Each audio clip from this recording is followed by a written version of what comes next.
What does it take to pitch a movie for Pixar Animation Studios? You're about to learn from Domee Shi, a rising creative force, co-writer and director of Pixar's Turning Red and writer-director of the Oscar-winning short film Bao. Domee will break down the building blocks of Turning Red and walk you through the key elements to include when writing the first act of your story. You'll get tips on making your characters memorable, and she'll provide valuable insight on how Pixar movies are pitched. And if you stick till the end, Domee will give you great advice on how to grow in your animation career. So let's welcome Domee to Write for Animation. Hi Domee, welcome to Write for Animation. It's so great to have you here. Great to be here. Congratulations on Turning Red. It's really, really great. I would like to start with the what if question that you start pitch. How did you pitch it to the studio? Back in 2017, I was asked by Pixar to pitch 3 ideas for feature film. And they always ask you to pitch like 3 different ideas. So not all of your eggs are in one basket. But I really wanted to do a coming of age story involving a teen girl. So all of my ideas were around that. But the way I pitched Turning Red was, what if a girl goes through magical puberty? Every time she feels a strong emotion, which for a teen girl is like all the time, she explodes into a giant hairy red beast, and everyone knows what she's feeling at all times. And Pixar really loved that idea because in that specificity of this like Chinese Canadian girl living in Toronto, like they saw this universal story of somebody going through this change in their bodies that we all go through. But they've never seen it kind of depicted in such a funny and strange and unique way. Yeah, that's kind of how I pitched it. Yeah, it's really unique. Mm-hmm. I'm wondering, what is your approach to theme in general from a writing perspective? Everyone's different. For me, theme comes later almost. For me, character comes first.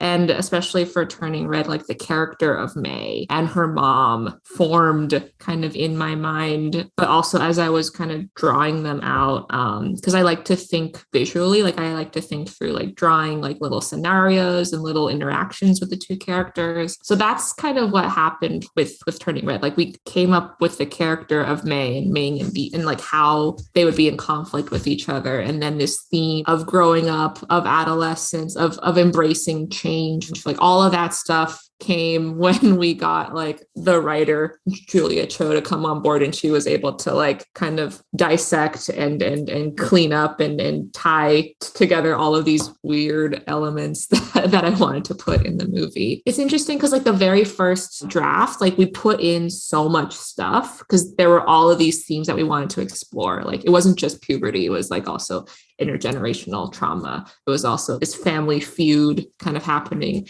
There's also like themes of like wanting to comment about gentrification because the temple was at stake at some point, and racism, who am I, and like being kind of torn between 2 cultures and all these kinds of things, which you like as a first time filmmaker and writer, like you just want to put it all in this movie, but then you realize, oh, you only have like 90 minutes. So you have to like choose maybe like 1 or 2. Otherwise, it just becomes too much and your audience is like, what is this about? If you ever wonder what makes the first act of Turning Red so captivating, we broke down the movie to show you everything you should include in your story's opening. Grab our free PDF guide with a click of a button. The link is down below. Now I would like to ask you about empathy, because I find it always very difficult at the beginning when writing and rewriting the first act until you find that moment where you can feel for the character. It's really, really endearing and so quirky and adorable. At the same time, she has this confidence that gets broken. What was your process? Yeah, our goal was to make the audience fall in love with May as soon as you meet her. And that's like in that opening when she's walking down the street and kind of declaring who she is and what she's about and introducing her friends. That was the reason why we decided to like have her break the 4th wall, because that we just felt like that was a bold kind of stylistic choice that you don't normally see in an animated film. Like having a character just talk directly to camera. We've been kind of trained at Pixar because we go through rewrites like so much with all of our movies, and Andrew Stanton, who's like in a lot of our brain trust meetings, will always do this thing where you're like, pounds the table and he's like, make me care. Make me care about your character. So I want to like go on a journey with them. You should stick them in an elevator and it should be entertaining as heck just to like watch them kind of in this elevator, like just without anything, else happening. So I kind of yeah. So we had that in mind with like all of our characters, especially for May, that like we really just wanted the audience to fall in love with her and care about her immediately. So you like stay for the, rest of the movie. And it's tricky because like you also want to show like what their flaw is, what their goal is. It's like all of this like setup has to happen, and they can't be too outgoing and too perfect because then it's like, what is the movie about? So right. That was always like a challenge for us. It's like make her appealing, make her funny and fun, but also give her like issues as well. Yeah. What follows, like from after we meet the friends, is this amazing sequence when she starts realizing she kind of likes Devon. I think it's so brilliant. Can you break down the story beats and your thought process? And because sometimes we think, what is the absolute worst that can happen to the protagonist? And then you just like did it wonderfully. Yeah, like story-wise, we needed to show what was broken about May and her relationship with her mom. But also we needed to show like what May's issue was, which is that she is kind of like under her mom's thumb, but like completely delusional too. Like at the end where she's kind of chastising herself, like, oh, stupid, like, why would you do that? Like she's not blaming her mom, she's blaming herself. And we also needed this, like, it just felt right to have this like very emotional, traumatic thing to kind of kick off the panda arriving in the next scenes. I just drew from my own experience, like what would be the most embarrassing thing for me when I was 13? And like, oh my gosh, if my mom found my secret sketchbook, which I totally had under my bed, and how mortifying that would be to do. And actually, like that scene was like one of the few scenes that I got to storyboard, which it was like one of my favorite scenes because of that. But yeah, I just remember just like thinking of putting myself back to when I was 13 and just like that experience of like sheer terror and embarrassment if that ever happened to me. And it was also like important for it to be funny too. Because I don't think a lot of, it's embarrassing, but I just also just love how funny it is. Like her weird, like facial expression, like when she like draws that drawing and she goes like, it was it's really completely fun. Visual as well. I think that was something that was really struck me, like how something so intimate and personal, internal thought gets shown visually completely. So that's probably part of the boarding process as well. Yeah. That was boarding, but also the animator, Eric Anderson, like he boarded that whole part, like where she like stands up and she kind of like awkwardly shuffles over. Yeah, that was also just a lesson that I learned working at Pixar. Just like just make it visual and make it entertaining. It's the animation medium, so it should take advantage of that as much as possible. You already get a punch in the gut in that scene, and then what follows, it's so emotional to see her not getting angry at her mom, and then that moment when she's alone and she's trying to deny the whole thing. That's really, really great. And what was the hardest part to write or figure out story-wise, and what have you learned as a writer and storyteller from solving that problem in the story? Oh man, Act 2s are the hardest, I think, just in general. In all the movies that I've worked on, Act 2s have changed the most. And it's the hardest, but it's what your movie is about, which is kind of crazy. And yeah, and that was the hardest for me because coming from shorts, like your Act 2s are so it's so short. It's a montage. It's literally like a montage. That's your Act 2. Yeah, it was just super. And we struggled with it so much, like that Act 1 break, that part between like when she gets the panda to when her friends show up was the trickiest part. And then I think we like rewrote and changed that part like the most. In a lot of movies, you can feel it too. Like that's kind of the part where like the movie feels like it slows down.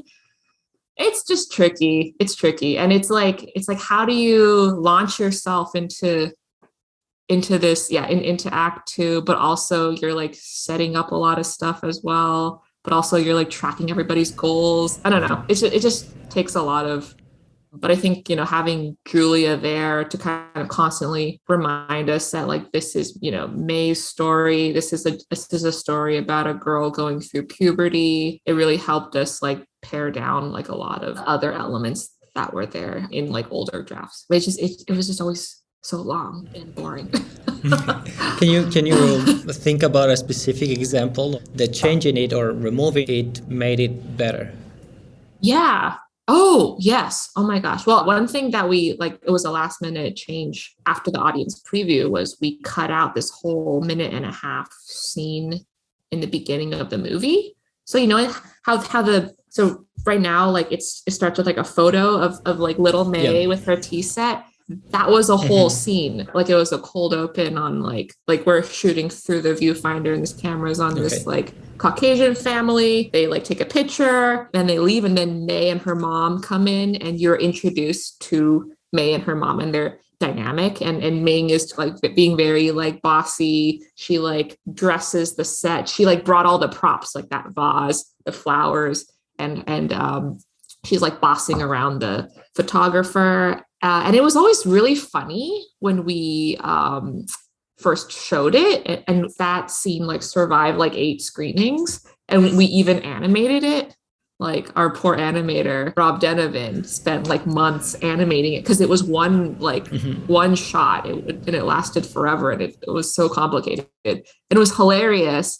But when we showed it at the audience preview and like looking at it kind of objectively, I realized it was taking the air out a little bit from the opening of our movie, that we had like too many kind of like little false starts to the movie, and it revealed our cards a little too soon. Like it kind of showed us like, oh, like this is a movie about a tiger mom and her daughter. And it kind of like did that too quickly and too early. Whereas when we took it out, that information of like how crazy her mom is more revealed kind of like more subtly and unraveled a little bit like slower, which I think just makes it more interesting because like as an audience member, you're kind of leaning in and you're discovering new things about your character versus having like all of the information kind of there from the beginning, right? So that's why we cut it. So I will listen to you for hours, but I know we're running out of time. So one last question is, what is the general advice you would give to somebody that has the dream of writing a movie for Pixar? I'm asking for a friend here. Yeah, character. It's all about character, creating characters that you care about, that you want to go on a journey with. Yeah, I mean, plot is going to change so much, but I think if you can like find your character early, what they want, and like a couple of key like strong and quirky or unique personality traits that you can like use to define them, that's huge, because then they feel so real that they can kind of have a life on their own and you can follow them on a story and stuff. So yeah, it's all that. And would you agree that for a writer that maybe doesn't know how to board, could be great to team up with maybe some storyboard artists and create something short and just put it out there?